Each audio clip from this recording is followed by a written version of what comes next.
A primeras horas de la mañana del 20 de noviembre de 1917, en los campos ondulados del norte de Francia, el rugido de los motores rompía el silencio. Instantes después, bajo un bombardeo huracanado, los soldados alemanes apostados en la poderosa línea Hindenburg contemplaron con horror cómo, entre la niebla, cientos de nuevas armas emergían para lanzar el primer asalto en masa con tanques de la historia. Esa mañana se obtuvieron avances enormes con un método de guerra sorprendente. Posiciones enemigas hasta entonces consideradas inexpugnables fueron vulneradas por primera vez. Pero esos logros tuvieron un precio muy alto. En este vídeo, con ayuda de tecnología punta, mapas históricos inéditos y fotografías exclusivas, seguiremos la extraordinaria historia de un tanque, de su tripulación y de su legado, que perdura ya por un siglo. Esta es la historia de la D-51, Débora, en la batalla de Cambrai. A finales de 1917, la situación en el frente occidental era crítica para los aliados. Durante el año, habían lanzado varias ofensivas masivas con el objetivo de expulsar a los alemanes de Bélgica y el norte de Francia. En abril, los franceses atacaron en el Chemin des Dames y los británicos en Arras, ambas iniciativas costosas que fracasaron. En junio, se capturó la cresta de Messines, lo que abrió camino para la ofensiva principal del verano, Passchendaele. Durante 3 meses de condiciones indescriptibles, los británicos y sus aliados avanzaron entre los fangos de Flandes, pagando con cientos de miles de vidas, para conseguir apenas unos pocos kilómetros. Ahora, cuando se aproximaba el invierno, el alto mando británico buscaba una última oportunidad para cerrar el año con éxito, reparar la moral y continuar presionando al 10º ejército alemán. Fue entonces cuando se eligió Cambrai. Cambrai no fue escogido por ser un punto de combate feroz, sino precisamente lo contrario. Un sector relativamente tranquilo, que hasta entonces había escapado de la devastación de otras zonas. Era terreno idóneo para probar un nuevo tipo de asalto, el uso masivo de tanques. Hay algo que debemos entender. En 1917, la forma habitual de atacar era enviar infantería por encima, tras un bombardeo de artillería que destruía alambradas y debilitaba las trincheras enemigas. Pero ese método tenía grandes problemas. Primero, el terreno quedaba tan destrozado que avanzar se convertía en una pesadilla logística. Segundo, el proceso era lento, lo que exponía a los soldados al fuego enemigo. Tercero, la necesidad de bombardeos previos eliminaba cualquier posibilidad de sorpresa. Cambrai introdujo algo diferente. Al prescindir de un bombardeo preparatorio masivo y en cambio usar gran cantidad de tanques para romper alambradas y líneas enemigas, se podía sorprender al enemigo, mantener el terreno relativamente intacto y que los tanques mismos aportaran fuego de apoyo conforme aparecían los objetivos. En resumen, era una estrategia innovadora. Aunque no era la primera vez que se usaban tanques en la Gran Guerra, Cambrai fue la primera ocasión en que se movilizaron en tal número, y sobre un terreno favorable para ellos. Pero ¿cómo era un tanque de 1917? ¿Qué vivían los hombres que se ofrecían para operarlo? Combatir dentro de un tanque en la Primera Guerra Mundial era muy peligroso. En 1917, el modelo más avanzado británico era el Mk4. Pesaba 28 toneladas, todo un gigante para la época. Con una tripulación de 8 hombres, tenía 2 versiones principales. La versión macho llevaba 2 cañones navales de 6 libras en grandes espolones laterales, pensados para atacar búnkeres y posiciones fijas. La versión hembra contaba con 6 ametralladoras Lewis de fuego rápido, usadas para reprimir infantería y limpiar trincheras enemigas. Su blindaje máximo era de 12 milímetros, protección rudimentaria ante armas ligeras, pero la visibilidad era muy baja. Era como una fortaleza móvil para apoyar a la infantería. Y móvil era relativo. Su velocidad máxima era solo de unas 4 millas por hora, aproximadamente lo mismo que un soldado caminando. Estos nuevos gigantes pronto se convirtieron en blanco fácil para armas de todos los calibres, pero también eran casi tan peligrosos para quienes los operaban. El motor, expuesto en medio de la cámara principal, generaba grandes cantidades de monóxido de carbono cuando las escotillas estaban cerradas, lo que podía envenenar a la tripulación. También producía muchísimo calor, y dentro la temperatura llegaba hasta los 50 grados centígrados. Para empeorar las cosas, el acero del blindaje, cuando era impactado por armas ligeras, soltaba fragmentos afilados, splash, que salían volando por dentro del tanque. Por eso los tripulantes llevaban máscaras de malla de estilo medieval cuando estaban en acción. Por supuesto, los tanques seguían siendo extremadamente vulnerables al fuego de artillería, que podía prender el combustible y explosivos, convirtiendo al tanque en una trampa mortal. Hombres de valor extraordinario y resistencia firmísima tenían que ser quienes los operaran. Conozcamos algunos. De los archivos militares y millones de periódicos guardados en Find My Past, podemos reconstruir las historias de 2 miembros de la tripulación del tanque D-51, llamado Débora para su tripulación.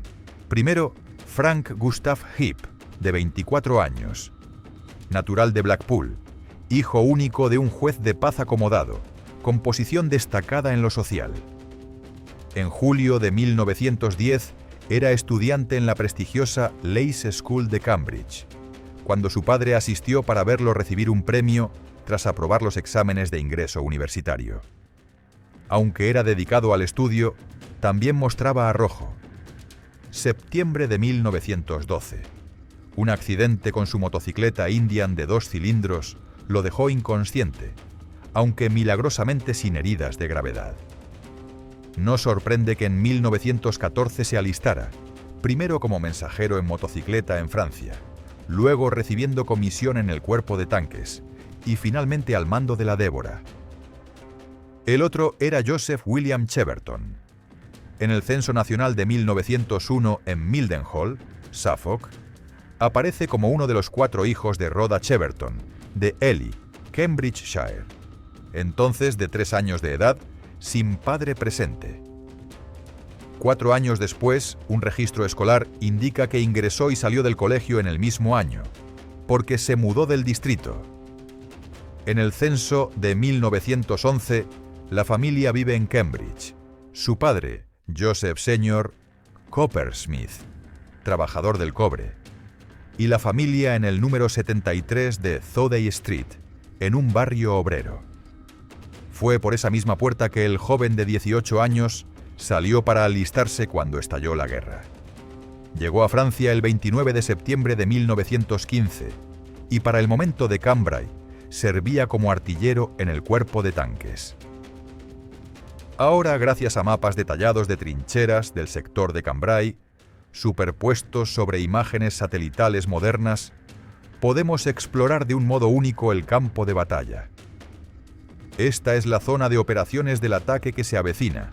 En realidad, Cambrai tiene la ventaja de poder entenderse bastante bien geográficamente. Parte de la razón está en sus flancos. Al noroeste se encuentra el Canal du Nord, que en ese momento estaba seco, pues se encontraba en construcción al inicio de la guerra, pero sus bordes escarpados actuaban como barrera natural para las tropas atacantes. Al flanco derecho está el St. Quentin Canal, operativo y profundo, que tras discurrir al norte, gira hacia el oeste cruzando el frente, haciendo de puntos de paso clave, especialmente este puente en Masnieres. Hablando de objetivos, había varios. Uno era romper esta línea enemiga de 6 millas, tomar el terreno elevado y dominador conocido como Borlon Wood, cruzar el canal St. Quentin y luego liberar la caballería para rodear, aislar y capturar el centro de suministros alemán de Cambrai. Pero para eso, primero había que lograr la ruptura, y en ese sector era una tarea muy difícil. Como muestran las líneas alemanas en rojo en los mapas, las defensas eran formidables. Esta era parte de la famosa línea Hindenburg. Construida en secreto a finales de 1916, los alemanes se retiraron a ella al comienzo de 1917 y la convirtieron casi en una fortaleza impenetrable para ataques tradicionales de infantería. No solo había múltiples líneas de trincheras, sino que todas se apoyaban mutuamente y estaban protegidas por enormes alambradas, a veces hasta 3 cinturones delante de cada trinchera, algunas con 50 yardas de profundidad. Para complicar más, atacantes tuvieron que enfrentarse a aldeas reforzadas como Havrincourt, Ribecourt y Flesquières, donde se ubicaban baterías de artillería enemiga capaces de castigar a la infantería y los tanques expuestos. Los británicos dividieron el terreno de batalla en 3 líneas objetivo distintas. Primero, la línea azul, que abarcaba las defensas más adelantadas alemanas, y la primera línea. Tras superarla, las tropas avanzarían hacia las posiciones principales de la línea Hindenburg, pasando por Flesquières para alcanzar la llamada línea marrón. Más allá, si tenía éxito, Masnieres, incluyendo su puente, Marcoing y la zona frente a Bourlon Wood quedarían en manos británicas. Y si todo marchaba bien, la caballería tomaría Bourlon y cerraría el cerco sobre Cambrai. Al menos ese era el plan. ¿Quiénes ejecutarían el ataque? En total intervendrían 7 divisiones, aunque en el sector que nos ocupa liderarían los británicos 51ª Highlanders y la División 62. Atacando lado a lado, apoyados por casi todo el cuerpo de tanques británico, unos 476 tanques en todo el frente, en varias oleadas romperían los alambres enemigos, sobrepasarían las trincheras y abrirían una brecha en la línea Hindenburg. En la segunda oleada, destinada a capturar Flesquières y la línea marrón, estarían Frank Heap y la tripulación de la D-51 Débora, nuestro foco desde aquí. Pero antes tenían que llegar hasta allí. Y eso no era tarea sencilla. Con cientos de tanques concentrados en la zona en secreto, la logística fue un quebradero de cabeza. Los registros indican que el 13 de noviembre, la Débora, junto con otros tanques de la Compañía 12, Batallón D del Cuerpo de Tanques, se encontraban en Wiley, cerca de Arras. Esa noche cargaron en tren en Beaumetz y llegaron a un sitio llamado Plateau Railhead, a las 3 de la mañana del día siguiente. Desde allí, de noche, condujeron hasta el cercano bosque de Havrincourt, dotado de cobertura, donde permanecieron ocultos durante 2 días. El 16 estaban de vuelta en el punto ferroviario. Algunos tanques del Batallón D aparecen incluso en imágenes de la época. Subieron a los vagones y otra vez partieron, esta vez más cerca del frente, desembarcando en la rampa de descarga en Ytres, alrededor de las 3:30 de la mañana. Su último desplazamiento previo al asalto los llevó otra vez en la oscuridad unos 14 kilómetros hasta situarse a menos de 3.000 yardas de la línea británica, en cobertura, junto con más de 100 tanques, dentro de la extensa sección del bosque de Havrincourt. Para hombres como Frank Heap, esos días en Havrincourt serían memorables por la mezcla de tedio y ansiedad ante lo que se avecinaba. Su cercanía al frente impedía moverse durante el día. Solo de noche podían llegar los últimos suministros de combustible, aceite, grasa y munición para ultimar los preparativos. Quizá el único momento de ligereza para la tripulación de Débora mientras aguardaban el asalto fue enviar los saludos silenciosos a Joseph William Cheverton, que cumpliría 20 años al amanecer del día siguiente, promesa de una celebración cuando todo acabara. La espera no sería larga. En pocas horas la infantería atacante ya ocupaba las trincheras de primera línea, y cerca de las 9:30 de la noche se les ordenó a los tanques prepararse para moverse. 15 minutos más tarde, con toda su tripulación a bordo, el motor Daimler de 16 litros de Débora cobró vida. Bajo la oscuridad y con aviones sobrevolando líneas alemanas como distracción, ella se unió a la fila de tanques que salían del bosque de Havrincourt para tomar posición, a unos 150 yardas detrás de la primera ola atacante. Si todo salía bien, la D-51, peleando en un grupo de 3 tanques, saldría media hora después del asalto inicial para avanzar hasta Flesquières y la línea marrón. Poco a poco todo quedó listo y otra vez había que esperar. Últimas órdenes entre comandantes de tanque. Últimos buenos deseos. Los minutos pasaban lentos, mientras se acercaba el amanecer y los hombres revisaban una y otra vez sus armas. Finalmente, tras lo que pareció una eternidad, se desató el infierno. A las 6:20 de la mañana, la línea alemana recibió un bombardeo brutal. Miles de proyectiles cayeron en pocos minutos, levantando enormes nubes de polvo y humo, que combinadas con la niebla matinal, ofrecían la cobertura perfecta. Bajo ese velo, los primeros tanques, cargados con fasces de madera para cruzar trincheras, avanzaron junto con la infantería. Justo al frente, en este sector, iban 6 tanques trituradores de alambre, cuya misión era aplastar los enormes obstáculos de alambre para que la infantería pudiera atacar la trinchera principal. Funcionaron a la perfección. En pocos minutos se destruyeron extensos tramos de alambradas. Los primeros soldados aliados descendieron sobre los puestos avanzados alemanes, quienes sin muchas opciones huyeron, se rindieron o cayeron donde estaban. El teniente secundario Frank Heap y la tripulación de Débora contemplaron por un momento, como si fueran espectadores privilegiados, cómo docenas de tanques formaban línea y desaparecían en la niebla. La primera gran ofensiva de tanques a escala histórica. Pero no tardaron en entrar ellos también. En minutos, Heap, usando señales manuales por el estruendo, indicó a su conductor pasar a primera marcha, y ellos también se pusieron en marcha. Iban bien las cosas al principio. La ola principal había superado las trincheras delanteras y ahora arrasaba la línea de apoyo. Cada tanque, al pasar, dejaba su fasces en un tramo para que el siguiente pudiera cruzar sin quedarse atrapado.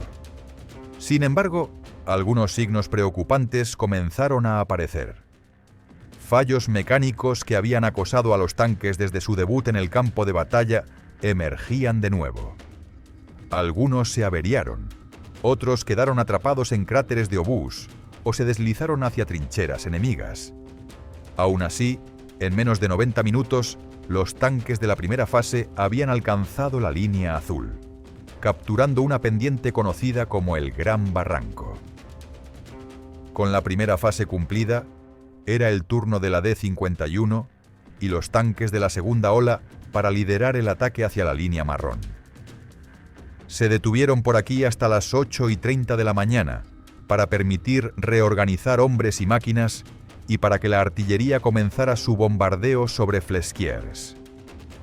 Heap y sus compañeros, asomados por las estrechas rendijas, veían hacia adelante este terreno en suave ascenso. Su primer objetivo eran 2 trincheras al sur del pueblo. Lo que no sabían era que esa parada tendría consecuencias decisivas. Permitió al enemigo reorganizarse también. Tropas nuevas llegaban a Flesquières, baterías de artillería ocultas se preparaban, y el escenario estaba listo para un duelo sangriento. Poco después, los tanques sobrevivientes de los batallones D y E emprendieron su avance pesado a través de los campos hacia la aldea. Como se ve, los árboles cercanos, imposibles de sortear para los tanques, obligaron a un desvío. Buena parte de la compañía D se movió al oeste para rodear la villa. Débora y la mayoría de la compañía E fueron hacia el este.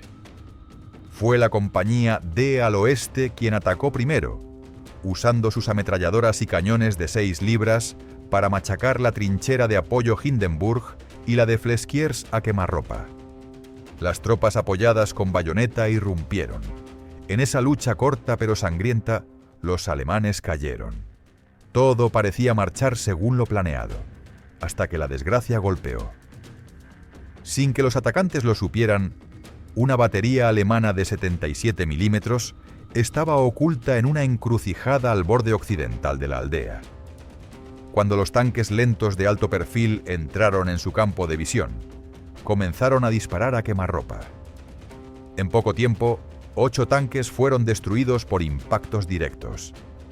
Las ametralladoras se unieron al fuego contra la infantería ya sin protección, deteniendo el avance justo antes del pueblo.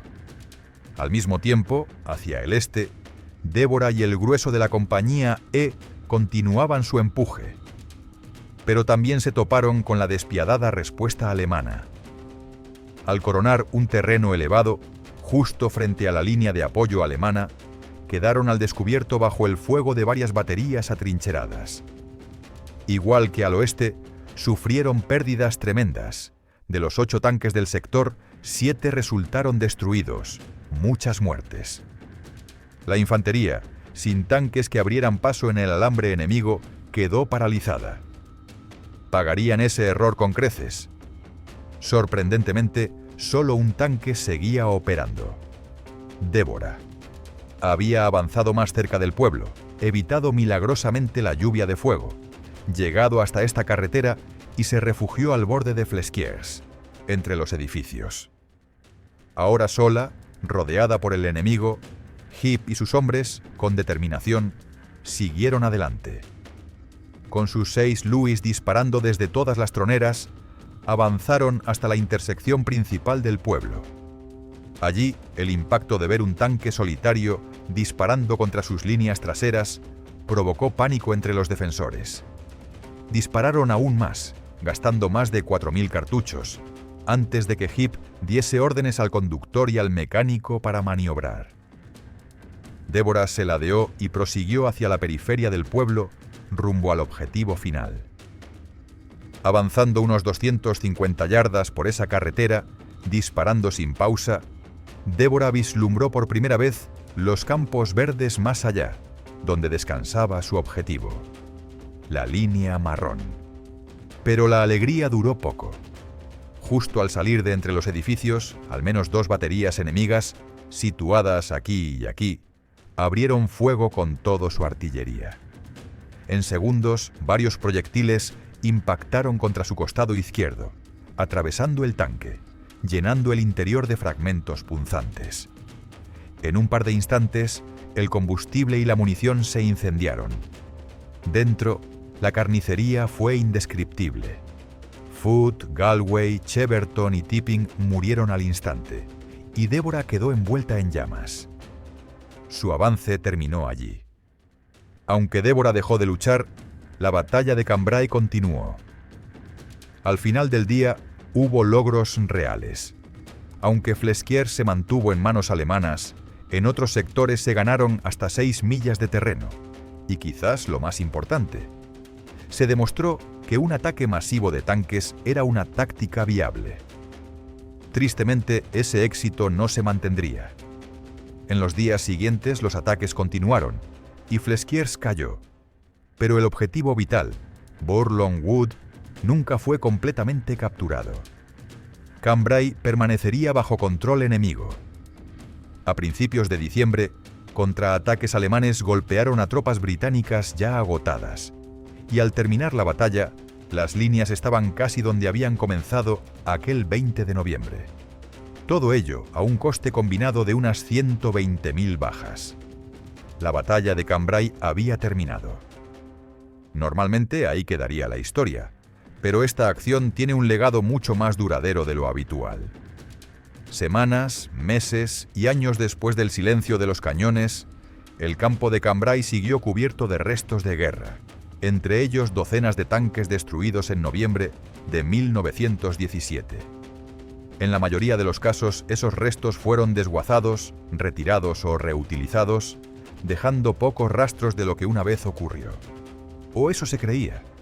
No fue hasta la década de los 90 que un historiador local, criado escuchando historias de la batalla, comenzó a hablar con ancianos del lugar, y emergió un rumor intrigante. Uno de los tanques perdidos había sido enterrado en un gran hoyo en Flesquières. Siguió una investigación profunda que llevó finalmente a los buscadores hasta este punto. En noviembre de 1998, un equipo dedicado realizó una excavación y se desenterró un relicto increíble de la Gran Guerra.